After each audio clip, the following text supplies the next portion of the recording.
I don't know if I want to do like any sort of.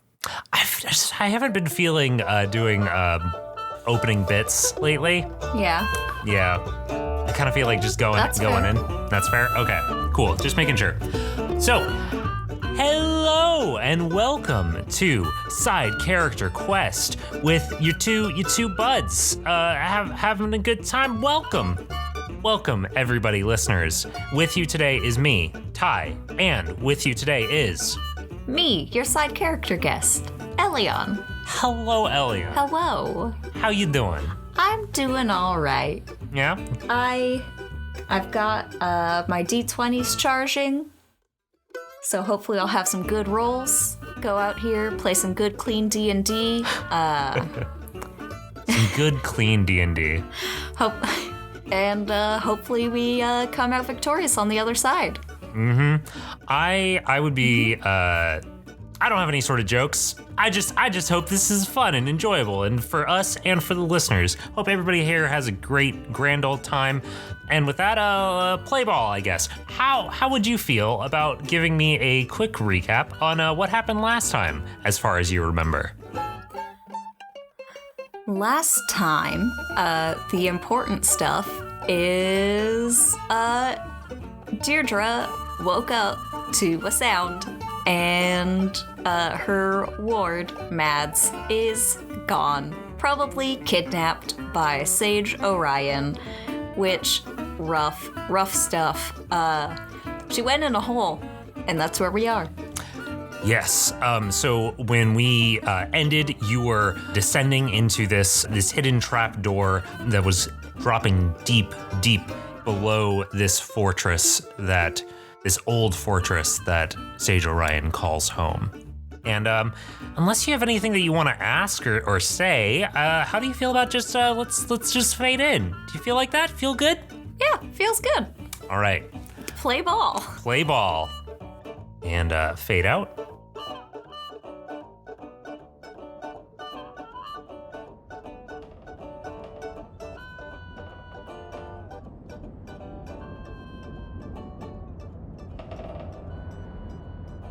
Deirdre, you have made your way down this incredibly deep column that has just gone darker and darker.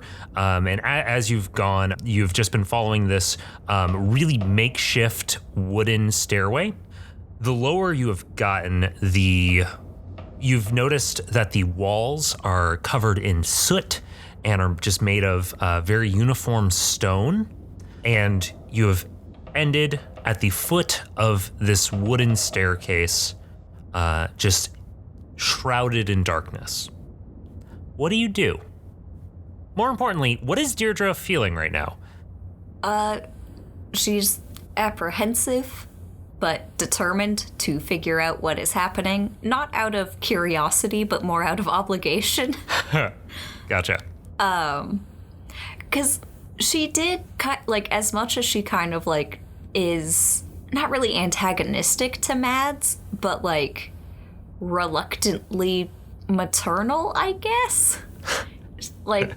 She cares about them in the way that just yes, a child. Protect. Yeah, I got you. But also, a little bit suspicious, because she was under the impression that Sage Orion was cool and safe, and now apparently kidnapped a small goblin in the middle of the night. So, that's not cool or chill. She doesn't know what's going to happen down here, and she doesn't know if Orion's been making that cure at all, and she's worried. Gotcha. So what does she do at the bottom of this, at the base of this soot-covered column that's just dark? She does have dark vision. Does that help? Oh, yeah, cool. This is not any sort of magical darkness. You can tell that. Exactly how good is dark vision? I think it's like you can see just shades of gray. Geez. And it is black and white. Okay. Oh, dark vision. Thanks to your orc blood, you have superior vision in dark and dim conditions. You can see in dim light within 60 feet of you as if it were bright light, and in darkness as if it were dim light. You can't discern color in darkness, only shades of gray. So, where you are right now, at the base of this well, perhaps, or not this well, that's kind of what this feels like. It kind of feels like a well, but there's no water down here or anything like that. But perhaps if it was the middle of the day, maybe there would be some dim light down here, but as it is, it's just darkness. So all around you, you're just seeing the shapes of the stone, and you see a sort of broken, craggy opening directly in front of you in the wall of this column. And that's the only thing around? Roll me a perception check. Oh, please be a 7. Nope, that's a natural 1. Yeah, that is... Oh, Ty. I'm not going to give you anything miserable with this other than you don't really know anything else about the space you're in other than that there are 2 exits. This craggy hole in the wall and back up the way you came. Well, let's go in the hole. Cool. You step through this hole, sort of push your way through. It feels darker in there, even though it probably isn't. There's something oppressive about the space that you were stepping into. As you do, there is this. What's your? No, I'm not going to ask that. Ty. I was going to ask what your passive perception was, but I assume that it's not like over 15. I'm not going to give you anything unless it's like over that. Yeah, it's 14. Oh, really? Oh, man. Sorry. Yeah, she's wise, Ty. Oh, I guess that makes sense. I'm sorry. I'm so used to the only people being able to perceive anything are like rogues and stuff.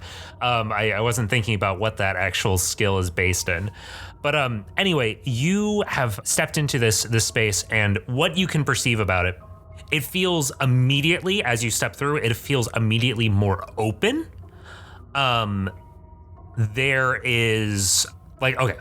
You step through into this space, it feels immediately just more open to you. Like there's a lot of open air around you. There's the sounds of sort of like dripping water somewhere nearby, kind of like what you would expect underground, whatever. Mm-hmm. And you can see scattered around you lots of rubble, but you see scattered around you lots of rubble, so it's lots of stone, but there's also lots and lots of metal pipes and grating and sort of potbelly stoves and stuff, and then tables that are just scattered all over in this space around you. And the walls around you are made of that same stone as the column was, but yeah, that's what you see. So when you say there's pipe around me, just like loose pipe or like just pipe in the walls and stuff? Gotcha. Some of the pipes are coming out of that same. They appear like they're connected to that column that you have just come out of, but they lead to these weird, like there's these metal boxes and contraptions that appear to have roll me an investigation, or maybe like a intelligence or something. But I think investigation makes most sense. Investigation's fine. Yeah. I just already had to burn a die tonight, so I'm scared, Ty. Okay, no, that's fine. 17 total. Oh, 17. You looking at these pipes and the cauldron-like things that they are all connected to, this is reminiscent to you of... It reminds you of the chemistry sets that you have seen Father Crayon occasionally experiment with. It feels like there's places for liquids to be heated and then shunted off elsewhere. There's also appear to be molds of some sort.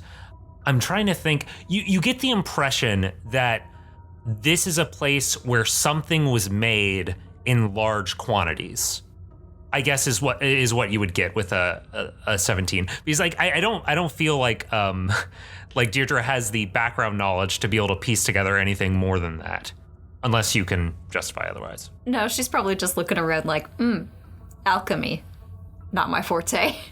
I should say that it's reminiscent of alchemical stuff, but you don't see any like there's not test tubes. You don't see any actual alchemical products. It's more of reminiscent in the fact that it's like there's a vat for a liquid that goes off to down this other pipe and then to this other place. It's complicated.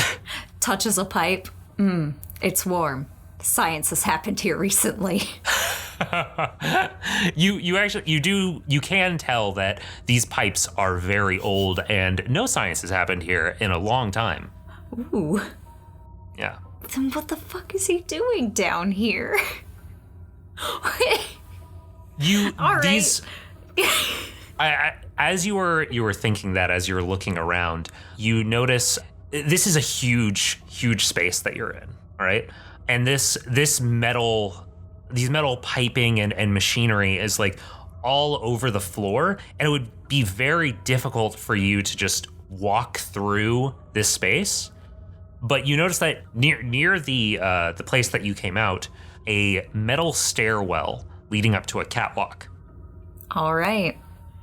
Ty, if this adventure ends with somebody falling into a vat of acid... You're going to be the Joker at the end of this. I will be the Joker at the end of this.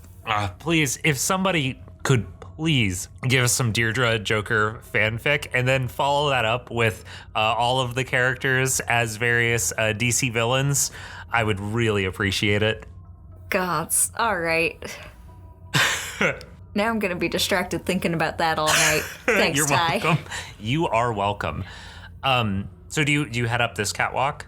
Yeah. I mean, it looks solid, right? I'm not going to fall through it. I'd say with a 14, you can tell that the stairwell looks solid. As you walk up it and look forward, it looks fairly solid, but it is definitely old. And the actual catwalk itself is not made of solid metal. It's made of like a grate, so it's a little bit more flimsy. All right, can I try to be stealthy? Going up these stairs. Roll me a stealth check. Oh, it's not one of Deirdre's strong suits. And you do not have disadvantage because you're not wearing armor or carrying any weapons other than your magic and your wits. You cut out. Did you say advantage?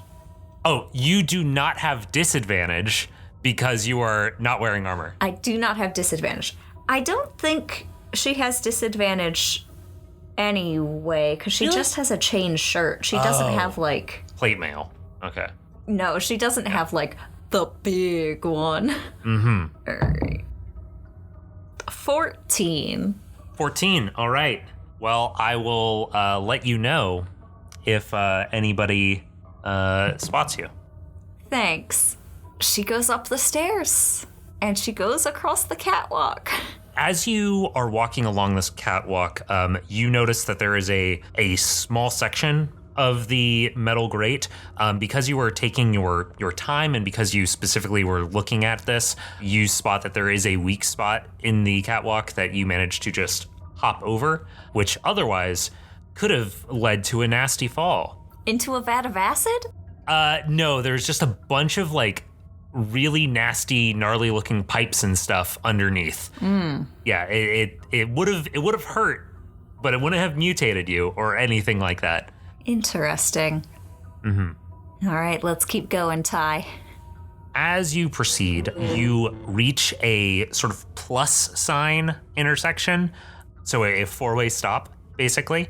And yeah, there's 3 directions ahead of you. What do you do?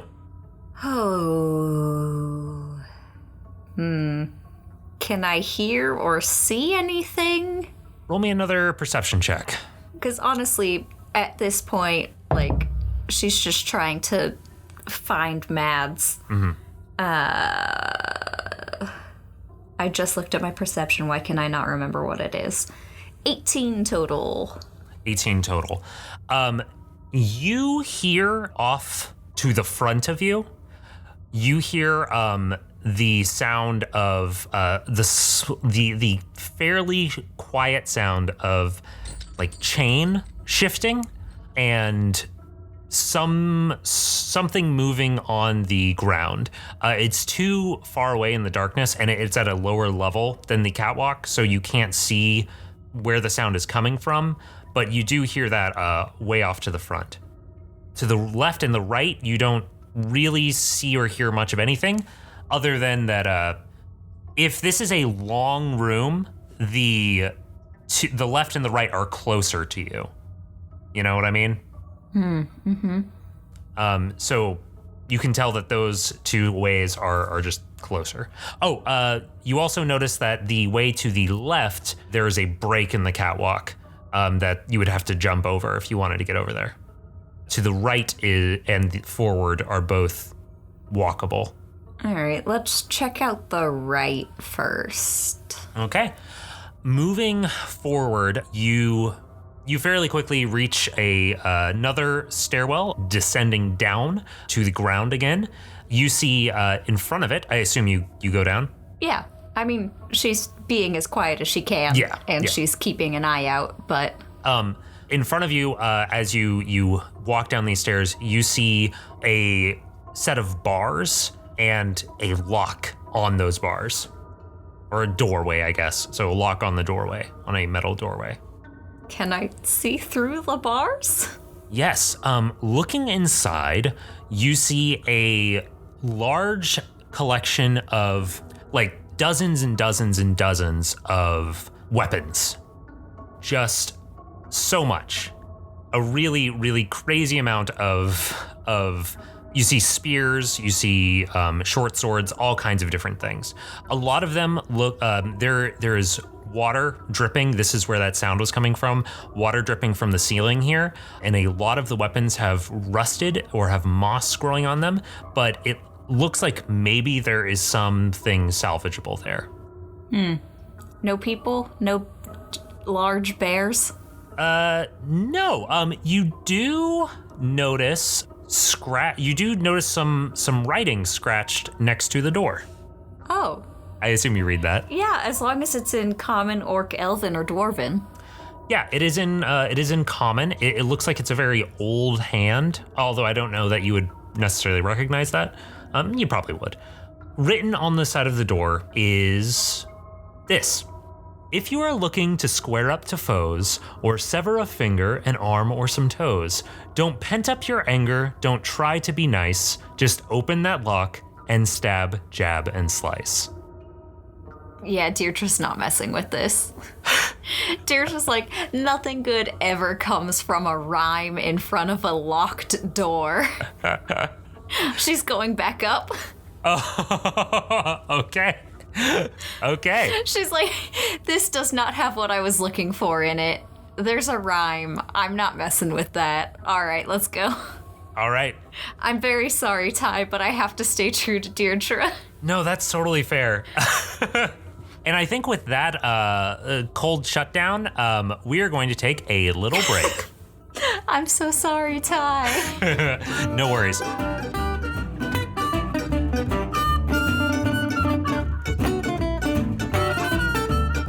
Hello, and welcome to Minor Character Quest, a special sponsored segment brought to you by Flying Crow Coffee. Flying Crow Coffee, super fresh coffees, roasted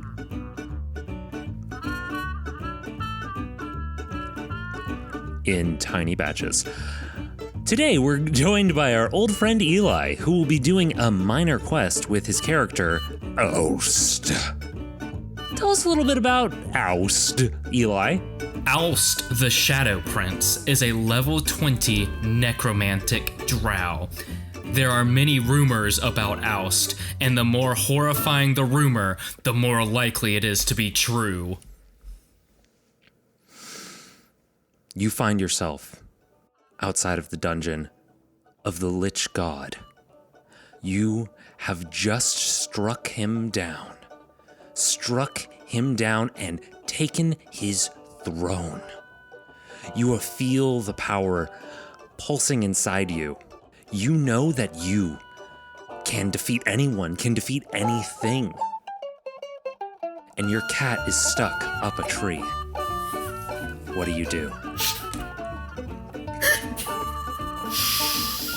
Are you just imagining how in the world of the people listening to the show, that's like a 2.5 month payoff? That's fucking good, man. That's good as hell. How many spell slots do I have left? You have 3 spell slots. Ooh, what level spell slots are they?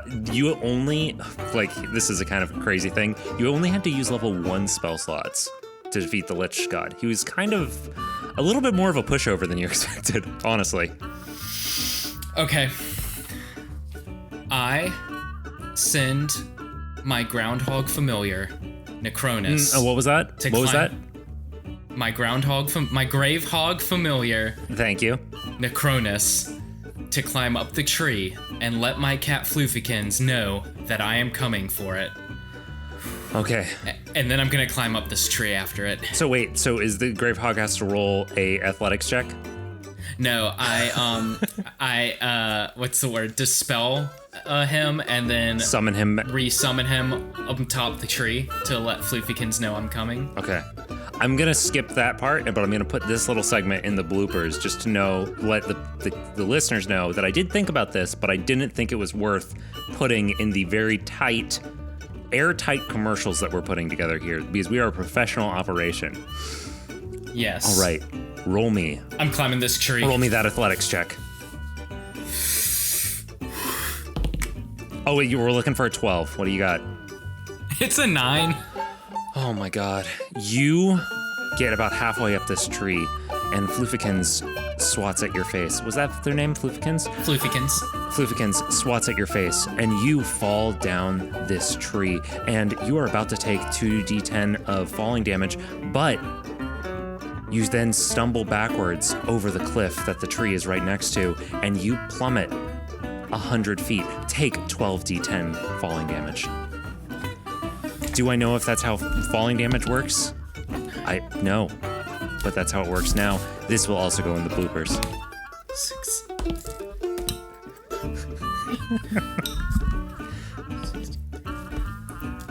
I took 70 fall damage. I'm left with 58 HP. Wow. Congratulations on surviving your minor character quest. Well, that was fun. Thanks again to Flying Crow Coffee. Make sure to use the discount code SEQ10 at checkout to let them know we sent you, and to get 10% off a single order or off your first subscription order. Find them at flyingcrowcoffee.com. Back to the show. Floofy Kid!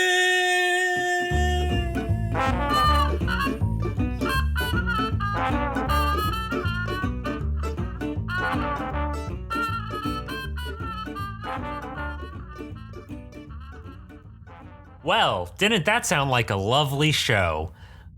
Because I probably put something there, right? That makes sense. Hopefully. Otherwise, what a weird transition back into the show. What a weird transition.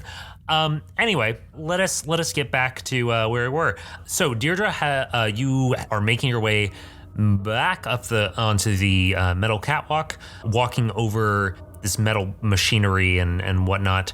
Deirdre's making her way downtown, walking stealthily. And you're homebound. Yeah. Yeah, yep. Dang, I was about to say, and you're gnome bound, but it's not a gnome, it's a goblin. I'm so mad at myself. There's no gnomes in this there's one. No gnomes. Not a single gnome. Not a one gnome. All right. No gnomes allowed. All right.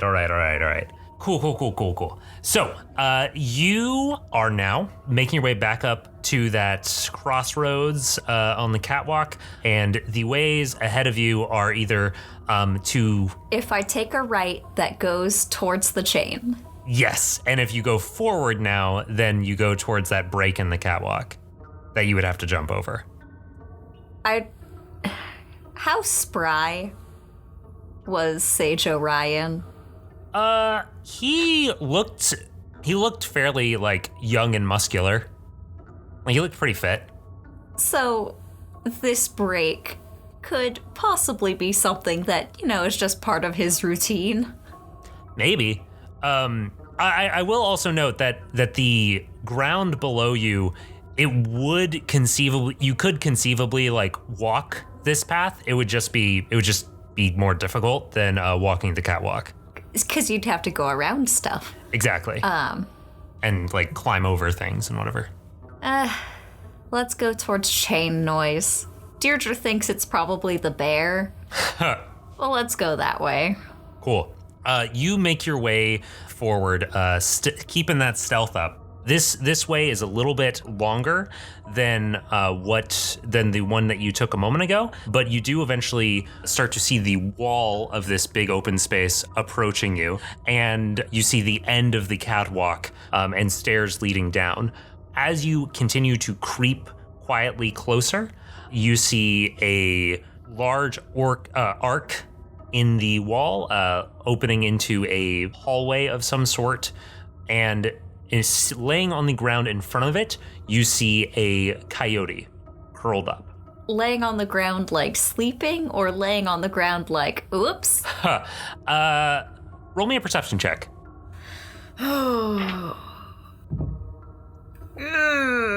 That's only a 6. You can't really tell what its deal is. It's not moving, but it does appear to be alive. What is the deal with this coyote? It does not appear to take notice of you. Whether that's because it's asleep or what, you don't know. Oh, fuck it. Let's approach the coyote. All right. As you approach, are you continuing to try to be stealthy? Actually, hold on. Okay. Let's... Ooh. Huh. You're looking at that spell list, huh? Well, I just want to see what Shield of Faith entails if I have to, like, do a bunch of shit. Oh, it does have vocal and somatic components. Huh. Oh, a shimmering field appears and surrounds a creature. No, I won't do that one yet, then. That feels like, it might not work out the best for me. So, yeah, let's, stealthily go down the stairs towards the coyote and, maybe go around it? Roll me another stealth check. And you are going to have, if you're trying to get very close, and this thing is like, okay, yeah, just roll me a stealth check. All right. Oh, that's a 5. Yeah, as you approach, this coyote lifts its head from its paws, and you see that it is wide awake, and its eyes fix on you. You notice that one of its eyes is connected to a long crack that is leading down its face and emitting a soft glow that gets significantly brighter when it sets its eyes on you. It then rushes forward and gets its head snaps back as it hits the end of a chain and is stopped immediately in front of you. Sweet. Is there any leeway, like, to the left or the right if I just, like, scoot? You could scoot around it, but you would not be able to make it to the doorway. So there's sort of an arc of cleared space where this thing can, like, the chain will allow this thing to go, and there's no machinery, there's no pipes, there's no anything, rubble in that sort of cleared space. By any chance, does the coyote look friendly? Would that be like an insight or an animal handling? I would say, so you can tell that sort of crack going down its face is a telltale sign of this being a corrupted beast, like the type that you and Father Crayon have destroyed many of. You have never encountered one of those that was not insatiably vicious. Have I ever encountered one that could be intimidated? I don't think it's out of the realm of possibility. Can I try to intimidate it? You can try. Yes, you can try. Try that out. Oh, we're gonna use the metal d20 for this one. Tell me how you're trying to intimidate it. Like, what are you doing exactly? Are you just yelling at it, making a big noise? What are you doing? No, she gets big and like like, you know, she like kind of stands up to her full height. Like, she has good posture, but she like knows how to like get big, like widens her shoulders a bit and like bares her teeth and growls a little. Gotcha. Okay. 18? Okay. This thing got a 19. So you are not going. Yeah, you do not manage to intimidate this thing. It continues to bark at you at the end of its chain, and you see as it's sort of like barking at you or growling at you. I don't know if coyotes bark. Maybe they do. They kind of yip. Yeah. I hear coyotes all the time. Really? I live in an area where there's a lot of coyotes, and I hear them all the time when I walk the dogs in the morning, and it's like, yes, they are around, like usual. I have only once, I think only once ever seen a coyote in the wild, and oh boy, was it big and scary, and in an area that is like in the middle of a city, and I was like very confused about that. Well, see, Ty, over on the East Coast, you've got those big East Coast coyotes that have bred with wolves. I've got West Coast coyotes. Yeah? They are not as big. Okay. Yeah, this one They're was just like... kind of like dogs. Okay. This one was bigger than a husky, and it looked lean and vicious and scary. Yeah, because they've bred with wolves. But anyway, you see that glow continue to build, and I want you to roll me a dexterity saving throw. Rip. Oh no, okay. That's a 15. Nice. At the head, right where this crack goes through the thing's eye and head, a sort of shimmering field glows up around this thing's head and then bursts outwards towards you. But you are able to jump backwards just in time to avoid getting hit by this rapidly dissipating field. Like it only gets maybe a couple of feet away from the thing before it has dissipated. My first thought is, did this thing just cast fairy fire at me? No. Probably not, right? No. This is a thing. You've seen other corrupted beasts do this sort of. I mean, I guess you could roll me a history check. No, I think you would just know this. You have the experience. You've seen this sort of corruption before, where beasts of this sort are able to generate a little shield on themselves, which then they can sort of blast out, in addition to whatever, teeth and claws they have. Neat. Oh. I'm gonna have to kill the coyote. It doesn't feel fair, because it can't reach me, but... You still there, Ty? Yes, I'm still here. I am giving you air to decide what you want to do in this moment. I just wanted to make sure it didn't freeze. Oh, yeah. Okay. Alright. I'm gonna cast Scorching Ray at it. How that do? I create 3 rays of fire and hurl them at targets within range. I can hurl them at one target or several. I'm gonna throw all 3 at the coyote. Okay. I gotta make a ranged spell attack for each one.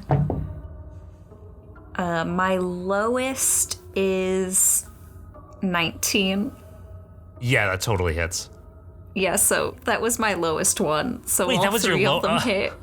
I forgot that you have a billion dice and can roll all of them at the same time. Yeah, This ain't even like half my dice. For Deirdre alone. Yeah, I rolled a 12, a 15, and a 16, and I have +7 for my spell attacks. So, Oh, yeah. All of those hit. yeah. Ty, stand by for 66 fire damage. Unless this goes very poorly, you've gotten this thing. That's 20 fire damage, Ty. Oh, geez, yeah. Those bursts shoot out and hit this thing, which shrinks back a little bit, but then is just engulfed and collapses, burning, and you see that those cracks in it starting to pulse with white light as it collapses dead. Can I cast Spare the Dying on it? I mean, you can. I mean, it doesn't wake up or anything. It just doesn't, perish. Yeah. Do you do It's that? a cantrip. Yeah, sure. Yeah. Okay, you do that, and as soon as you do, if Sage Orion is not doing anything nefarious, he would not be pleased. Deirdre knows this because of the bear thing. yeah. So now it's just unconscious. It's fine. That's fair. And as you cast Spare the Dying, you step forward and perhaps lay a hand upon it. Spare the Dying is... Oh, it is touch. Yeah, okay. Yeah. You lay your hand upon it. It just becomes stable. Gotcha. Although it doesn't have any effect on undead or constructs. Cool. Yeah, it is neither of those. Cool. Which you now know.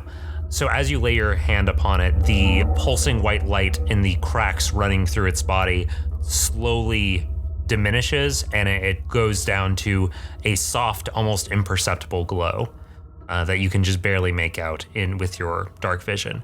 And it just is resting there, injured, a little singed, but alive. It's stable. All right. I'm gonna walk around it and go through that door. Cool. So you walk forward and find yourself in a stone hallway with stone walls. Can I do like a quick check when I get to the door though? Because the coyote was making noise. So I don't want to like walk in and then be like, whoop. Oh yeah, like a perception check? Yeah. Yeah, go for it. Roll me a perception check. Oh, well, that's nothing. That's 7. Yeah, you don't really get anything special from that other than you are stepping into a maybe 10-foot arced hallway that just continues off into darkness and appears to be made of the same sort of stone that it was in the room that you were leaving. So nothing particularly useful. Neat. Let's keep going. As you continue forward, the ground below you is just well-worn, well-trodden stone. There's moss on the walls. This is clearly a place that has not been traveled in a long time. You see some cracks in the walls as you move forward, but there's no light as you continue. You do notice that there's recessed into the ceiling as you move forward are little marks, little jewels, not jewels, crystals, I guess, every 20, 30 feet or so, but they don't appear to be doing anything. And you pass by one or two collapsed tunnels before coming across one going off to the side that is open. So you can continue going straight, but there is a door going off to your left. Everything in here still kind of looks a bit run down, or? I wouldn't, I guess run down, yeah. It looks fairly abandoned. There's nothing to really indicate that this is used other than the fact that there's nothing. You haven't seen any sign of people yet.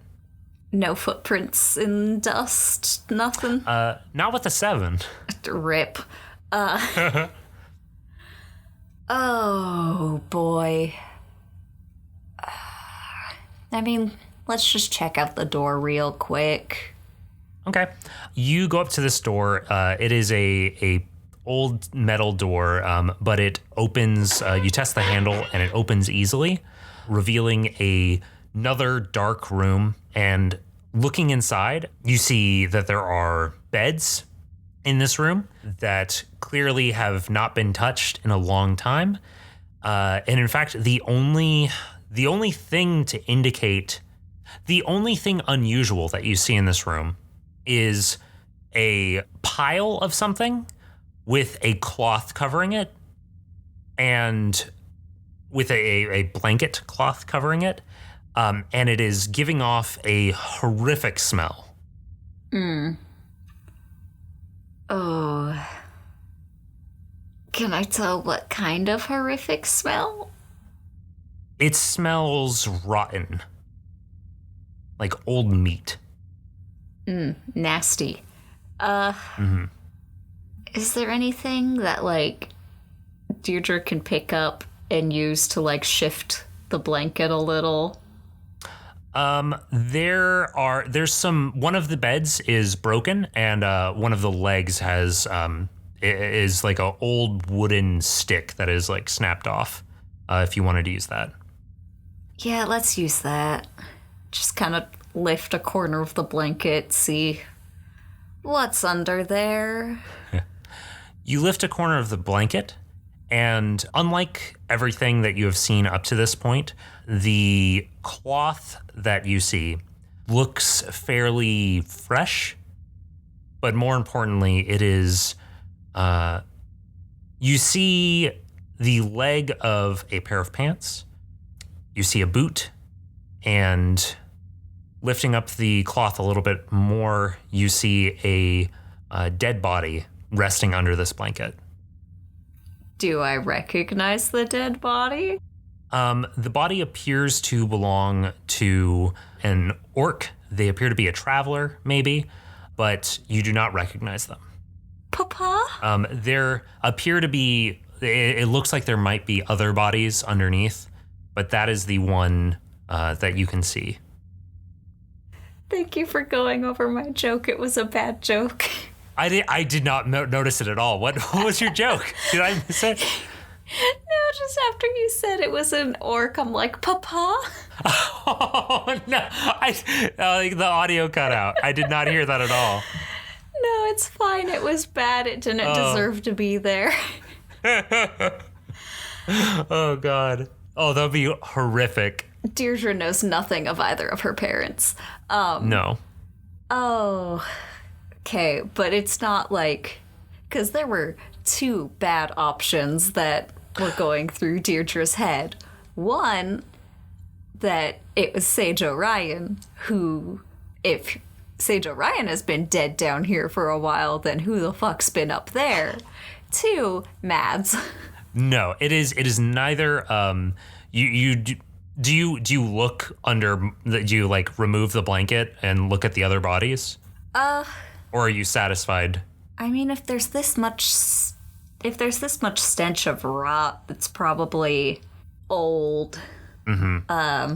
Deirdre's done enough healing to know what death smells like, probably.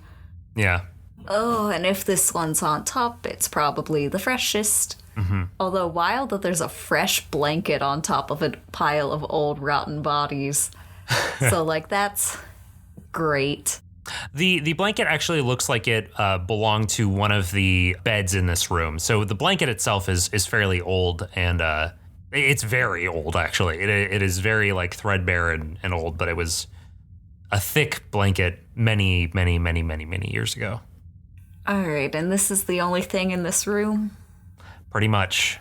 Actually, wait. Yeah? Oh, I'm curious, but I don't know if Deirdre would be curious. Yeah? I kind of want to see if the orc has its tongue. Interesting. But I don't know if Deirdre would be interested. So just for listeners that may not remember this, our good friend, I don't remember what her name was, Hilda, who has taken up at Notre Flamme, the cathedral at the crossroads, in Deirdre's stead. She is from a tribe of orcs who historically have removed their own tongues as a rite of passage. And didn't you say they were like disappearing? They're a mostly.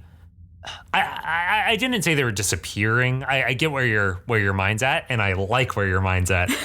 But no, they have been just the prominence of this of that particular cultural touchstone has been disappearing. It's not like individuals have been going missing. It's just that particular cultural thing has been dying out. Okay.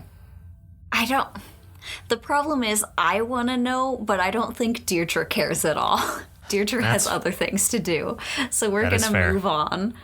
We can save that for a side character questions episode. Even though she does have a +7 medicine, so I'm pretty sure that she would be able to, like, do it.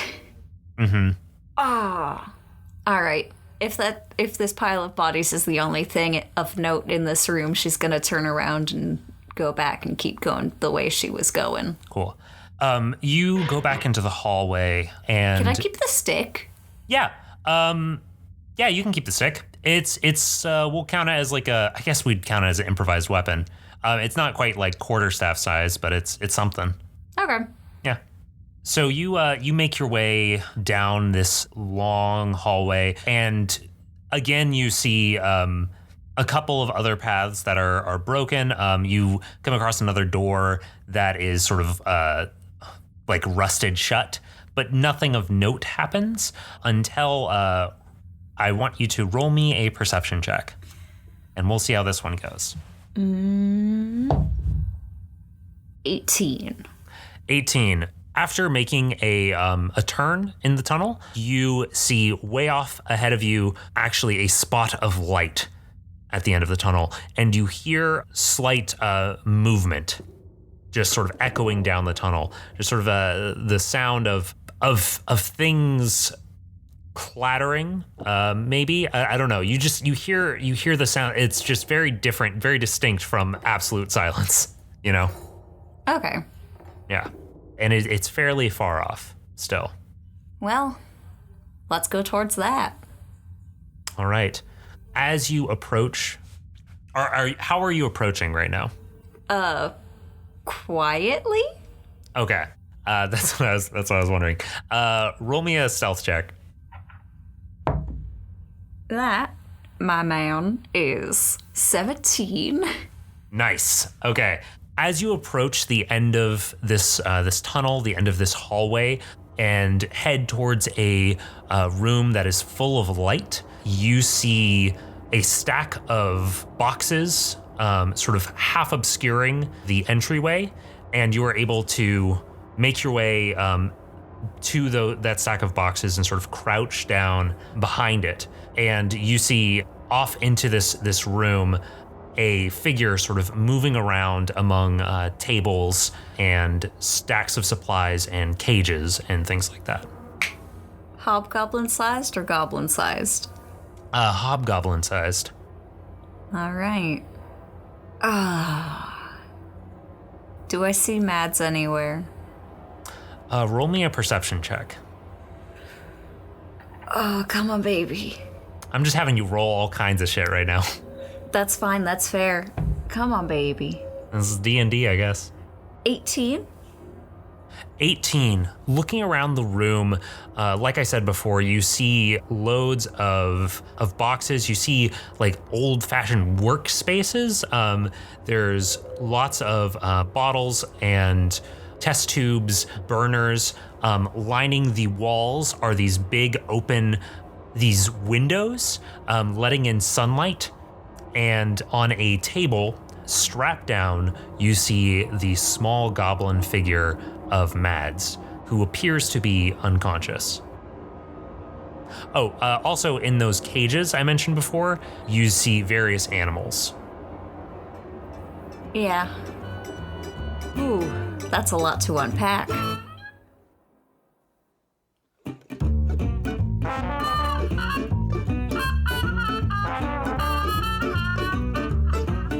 Thanks to the Joy Drops for the use of Not Drunk as our intro and outro music. Find them at thejoydrops.com. You can find us at sidecharacterquest.com, at SCQ Podcast on Twitter, or by email at sidecharacterquest@gmail.com. The Scavengers Network. Creator-driven, community-focused, Treasured content.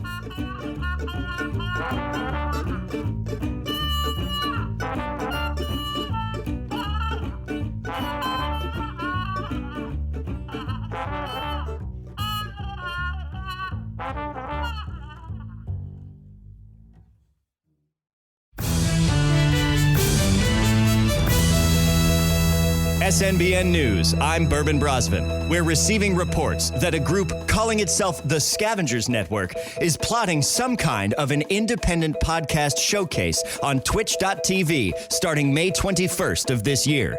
SNBN correspondent Tutley Crocus is on the scene. Good morning, Tutley. Good morning, Brosvin. Panic and excitement in the streets here today as word spreads of what the locals are calling the Snip Showcase, set to happen over the weekend of May 21st. I'm here with Deirdre Berblingwork, a local business owner and self-described podcast enthusiast.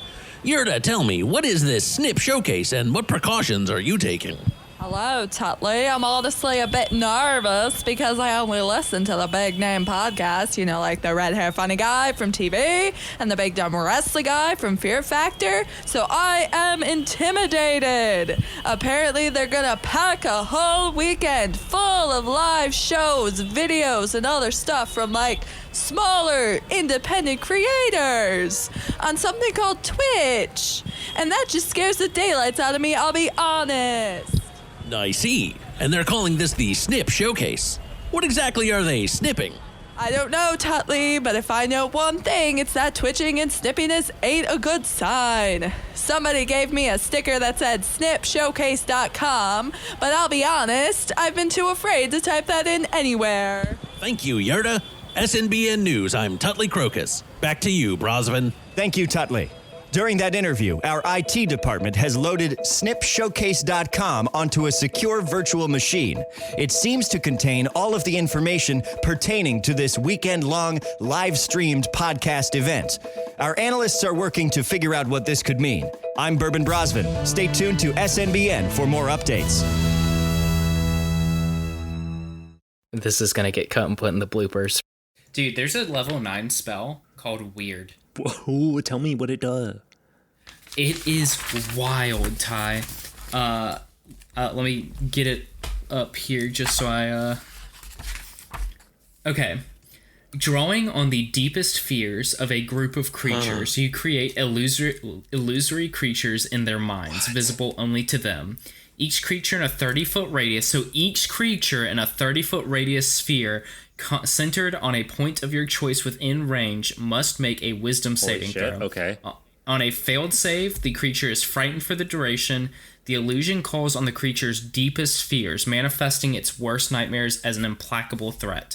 At the end of each frightened creature's turn, it must succeed on a wisdom saving throw or take 4d10 psychic damage. Jesus Christ. So this is basically like a fear spell that just hits everything and causes damage. Yeah, imagine you going to a city and just cast it like in the town square. Oh my God. Yeah, I see why you're saying that you want to get into some high level hijinks. Yeah. Oh my gosh. I feel like I have one. Oh, go ahead. I have one spell that's just power word kill. Yeah. If something has less than 100 HP, it just dies. I feel like the world that I've set up in SCQ does not really lend itself to high level adventurers because like you would just end up being so much better than like anybody that we've ever seen. Yeah. I've thought about this before. Like if we ever do some sort of like sequel series, like but still sticking with the same format, but like in a new setting, I want to make it more flexible to the type of characters that people want to be and the type of adventurers. I would say that the only kind of high-level character that could exist right now is a character like the one that I have made that basically exists in the shadows. Does not, like... Yeah, I mean, he has loyalty to the government, but not so much loyalty that he would do whatever, and he's powerful enough to where he can't be told what to do. Yes. I think it could also work if we had a lore type character, LOR. Yeah. I feel like works. Also, if we were to set it outside of the wall, it could work. Yeah. Yeah. And there's a couple other things that come in my mind, but like I wouldn't be able to, like they would require kind of spoilery stuff that we've never gotten to in the show yet. How did you feel about side character quest minis or SCQ minis? Or did we have any other? Did you have something you prefer? My favorite one is the one I came up with, which is minor character quest. Because it keeps in the side character quest, side character questions, side trivia quest. It keeps in that same little thing while implying that it is smaller. But what about side character jobs? Or like side character errands. I want to imply that the quest itself is like exceptionally small. Errands, I guess, does that, but side character obstacles. Side character, short character quests. Short character quests. Well, like not all of my characters are short. Okay, all right. I mean, Dang Dong is. Ding Dong. Oh, it's pronounced Dong. Dang Dong. Yep. Nice.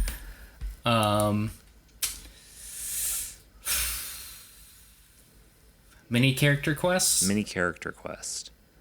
Mini character. Side character shorts. Side character shorts. Side character shorts. No, that sounds like they're shorts. It does sound like shorts, but I'm thinking of like shorts. You know, like little shorts. Yeah. I get what you're saying. I'm just not sure if it's any better than anything else that we've said. I kind of like SCQ minis just because it feels like it is the lowest effort one. And so like you just know what it is when you say it. See, to me, it sounds like it's our side character quest for kids. Yeah, that's okay. Fair. Side character vignettes. Side character vignettes. Side character checks? Where we do like a single check? Short baby quests. SC cuties. SC cuties. That's it. SC cuties. All right, let's do this. Let's do the count off. 1. That's so dumb. Okay. 1. All right. Sure, listeners beside character cuties. All right.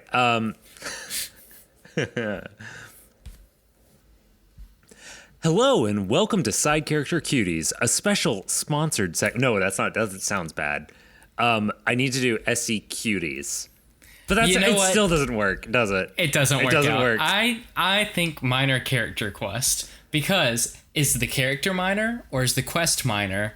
Yeah. Or are they both minor? I think that's the best we're gonna get. I'm just gonna include all of this in the bloops. Nice. So you messaged me a minute ago with saying that like you were thinking about cosplaying OCs, and you had mentioned Deirdre. Like, had this ever crossed your mind as a thing to do before, today? Nope. Like, I just thought about Deirdre when I sent you that message. Like, because I was sitting here like, well, I have this blue coat and skirt that I used as a test for when I was making Raven Queen. And I was like, well, I did make it kind of nautical themed so that I could use it for whatever later. And I was like, I could probably make an OC out of this. And then I'm sitting here like looking at it and I'm like, wait, if I'm cosplaying OCs, why don't I just cosplay Deirdre? I have green face paint for Not. Yeah. I don't know if I have a wig that I could use for her, though. I don't know. I don't know what sort of wig situation you got going on. Quick question. I don't have a lot of naturally colored wigs. That's fair. Quick question. Oh, I do have a gameplay question. Oh, sure. Go for it. How do you feel about using 2 spells in one turn if one is an action and one is a bonus action? I think I'm generally going to go by rule of cool. So like if it's an awesome enough thing, perfect enough moment, then go for it. If you're doing it because it is like for like mechanical reasons, like that sort of stuff, then no. But if you're doing it because like role play wise, it is fun and interesting and cool, then go for it. Well, or flavor wise, it's cool and interesting and stuff. Yeah. The only reason I ask is because Deirdre does not have her weapons on her, so right now all she has is her magic. So if she does like a bonus action thing, and like if she say casts Shield of Faith and then casts like Fireball or whatever, I will say that as long as you are like, since you are unarmed, if you are unarmed, then I will say that you are a person that is used to spell casting with your combat. And then since you don't have that, you can do that. You can do that. But if this was a situation where you were fully armed, then no. Okay. I just wanted to ask before we like got in, and then I'm like, Ty, actually, let's take a pause of the action here. Yeah, that's fair. Okay. All right. Yes. Deirdre has just why am I recapping things? They know. Just heard it, Ty. They're fine. They just heard it. They're fine. I don't need to do this. We've been gone for what? 30, 45 seconds? Somewhere in that ballpark. A opening in the you see okay. What do I see, Ty? Oh God! What do I see with my orc eyes? With your orc eyes, That would